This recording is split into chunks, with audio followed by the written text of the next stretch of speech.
सुधा जी की आदत थी कि सुबह उन्हें गर्म पानी चाहिए होता था।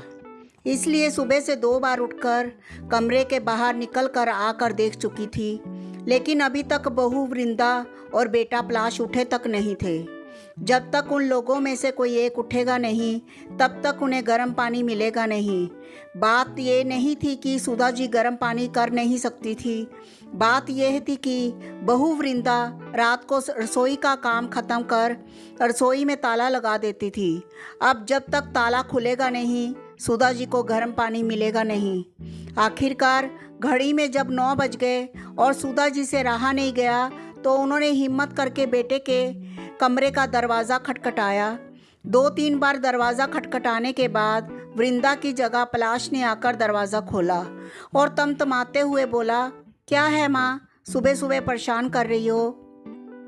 बेटा, मुझे गर्म पानी चाहिए था। रसोई में ताला लगा हुआ है, तो तुम रसोई का दरवाज़ा खोल दो ताकि मैं गर्म पानी कर सकूं। एक दिन गर्म पानी के बगैर नहीं रह सकती हो क्या माँ? रोज़ तो वृंदा करके दे ही देती है ना। आज संडे था, इसलिए सोचा था कि थोड़ा आराम से उठेंगे, पर आप भी ना। कहते कहते पलाश अंदर कमरे में गया और वृंदा को जगाया। वृंदा भी तिल मिलाते हुए उठी और चाबी लाकर सुधा जी के हाथ में रख दी। अब रसोई का दरवाज़ा आप ही खोल लीजिए।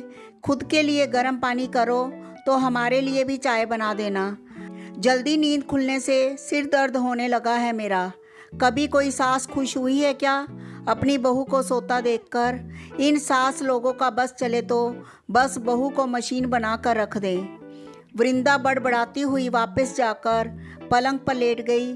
आखिर सुधा जी ने जाकर रसोई का दरवाज़ा खोला, खुद के लिए भी पानी गर्म किया और बेटे बहू के लिए चाय बनाकर उन्हें देकर आई। गर्म पानी लेकर अपने कमरे में आई ही थी कि 5 साल का पोता मनु जाग गया। जगते से ही बोला, दादी मेरा दूध। उसे देखकर सुधा जी मुस्कुरा कर बोली, हाँ मेरे बच्चे, अभी लेकर आई। गर्म पानी वहीं रखकर पहले मनु के लिए दूध गर्म करने गई। अभी दूध गर्म कर ही रही थी कि इतने में पलाश की आवाज़ आई, माँ, ओ माँ, कहाँ हो तुम? क्या आप भी सुबह सुबह संभाल नहीं सकती इसे? पता है ना, वृंदा के सिर में दर्द हो रहा है। कहते कहते पलाश भी रसोई में आ गया, साथ में मन्नू भी गोद में था। उसे देखते ही सुधा जी बोली, बेटा, मैं तो दूध गर्म करने आई थी, मुझे नहीं पता ये कब तुम्हारे कमरे में चला गया। तो ध्यान रखना चाहिए था ना आपको, बस काम का बहाना चाहिए। मानता हूँ कि आप सास हो, पर बहू को भी तो इंसान समझो। वही है जो आपकी जिम्मेदारी निभा रही है। नहीं तो दूसरे बेटे बहू ने तो आपको रखने से ही मना कर दिया था। मन्नू को सुधा जी के पास छोड़कर ही पलाश वापस अपने कमरे में चला गया। सुधा जी देखती ही रह गई, आंखों में आंसू आ गए। मन ही मन सोचने लगी कि मैं कुछ ना करने पर भी बदनाम हो रही हूँ। ऐसी कौन सी जिम्मेदारी उठा ली इन लोगों ने मेरी, जो इतना सुना जाते हैं। ऐसा सोचकर अपने आंसू पोंछे और मन्नू और उसका दूध लेकर कमरे में आ गई। नाश्ते के समय पलाश ने वृंदा से कहा, तुम्हारी तबीयत ठीक नहीं है तो मैं माँ से कहकर नाश्ता बनवा लेता हूँ ताकि तुम आराम कर सको। रहने दो, उनसे कुछ मत कहना, मैं नाश्ता खुद ही बना लूँगी। अरे पर तुम्हारी तबीयत ठीक नहीं है। नहीं नहीं, मैं खुद ही नाश्ता बना लूँगी। उनका क्या भरोसा, कौन सा सामान उठाकर अपने दूसरे बेटे बहू को देकर आ जाएं। अक्सर रसोई से सामान कम हो जाता है। मुझे तो पूरा यकीन है माँ जी ही सामान की हेरा फेरी करती हैं और अपने उन बेटे बहू को देकर आ जाती हैं। और जाकर रसोई में नाश्ता तैयार करने लगी। वृंदा को रसोई में नाश्ता तैयार करते देखकर पलाश गुस्से में आकर सुधा जी से बोला, देख लो, ये सब आपके कारण है। उसकी तबीयत खराब है, पर फिर भी नाश्ता तैयार कर रही है। आपकी इन्हीं हरकतों के कारण परेशान हो चुके हैं हम। पता नहीं भगवान भी हमें चैन से कब रहने देगा। सुधा जी उसकी बात सुनकर हैरान रह गई। सुनकर अपने कमरे में चुपचाप शांतिपूर्वक बैठ गई। आंखों से झरझर आंसू बहे जा रहे थे। क्या इसी दिन के लिए इन बेटों को जन्म दिया था? जब शादी के 7 साल बाद मंदिर माथा टेकने के बाद 2 जुड़वा बेटे हुए तो कितने खुश हुए थे घर में सब लोग।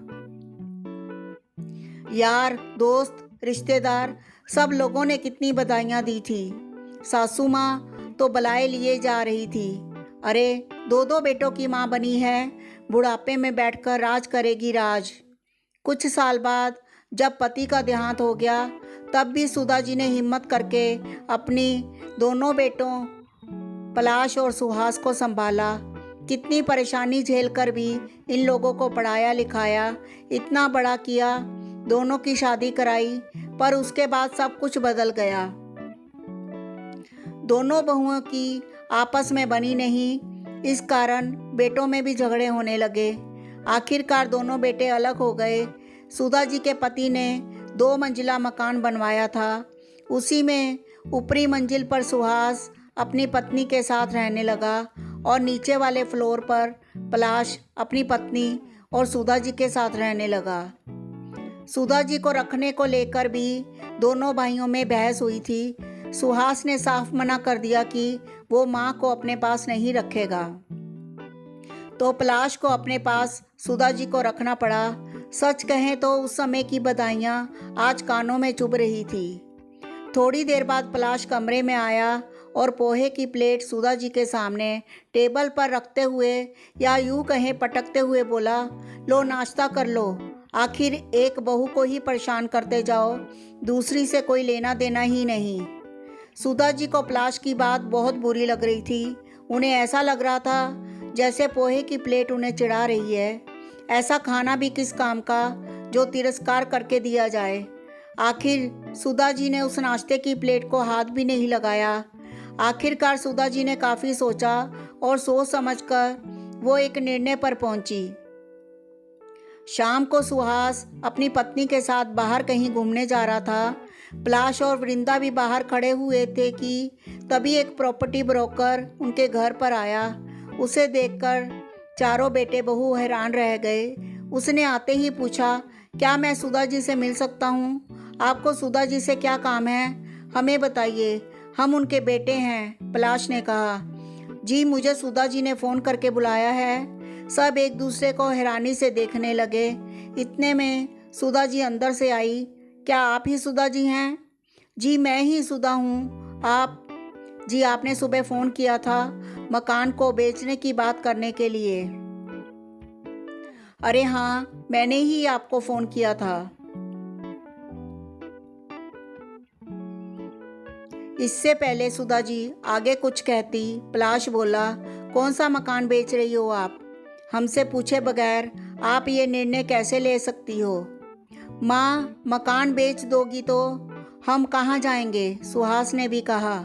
कभी मेरे बारे में सोचा था कि मैं कहाँ रहूँगी, कैसे रहूँगी? सुनाने में तुम लोग तो मुझे कोई कसर नहीं छोड़ते हो। मकान तो मेरे पति का बनाया हुआ है, मेरे नाम पर है, फिर किस हक से मकान में हिस्सा मांग रहे हो? पर माँ जी, समस्या क्या है? मकान को बेच दोगी तो आप उन पैसों का करोगी क्या? वृंदा ने कहा। सोच रही हूँ कि वापस गांव चली जाऊँ, जहाँ से जिंदगी की शुरुआत हुई थी। वहीं जाकर अपनी ज़िंदगी के अंतिम दिन देखूं। इसलिए मैं मकान बेचकर गांव में ही ज़मीन खरीद रही हूं और वहीं रहूंगी। फिर हम लोगों का क्या? छोटी बहू ने कहा, मुझे नहीं पता। तुम लोगों के तो हाथ पैर चलते हैं और उससे भी तेज जबान चलती है। अपने आप कमाओ और अपनी प्रॉपर्टी बनाओ, बाकी मुझे नहीं पता। माँ, तुम इतनी स्वार्थी कैसे हो सकती हो? पलाश और सुहास एक साथ बोले। माँ को महानता का चोला मत पहनाओ। जैसे बेटे स्वार्थी हो सकते हैं, वैसे ही माँ भी स्वार्थी हो सकती है। और तुम जैसे बेटे हो तो माँ ऐसी ही होनी चाहिए। मैं ये मकान बेच रही हूँ और ये मेरा अंतिम निर्णय है। तुम लोग अपना बंदोबस्त देख लो। कहकर सुधा जी उस ब्रोकर को मकान दिखाने चल दी। 1 महीने बाद वो मकान बिक गया और सुधा जी गांव में एक मकान लेकर वहीं रहने लगी। फ्री टाइम वहां बच्चों को पढ़ाती थी और गांव के शांत वातावरण में अपनी ज़िंदगी जीती थी। धन्यवाद।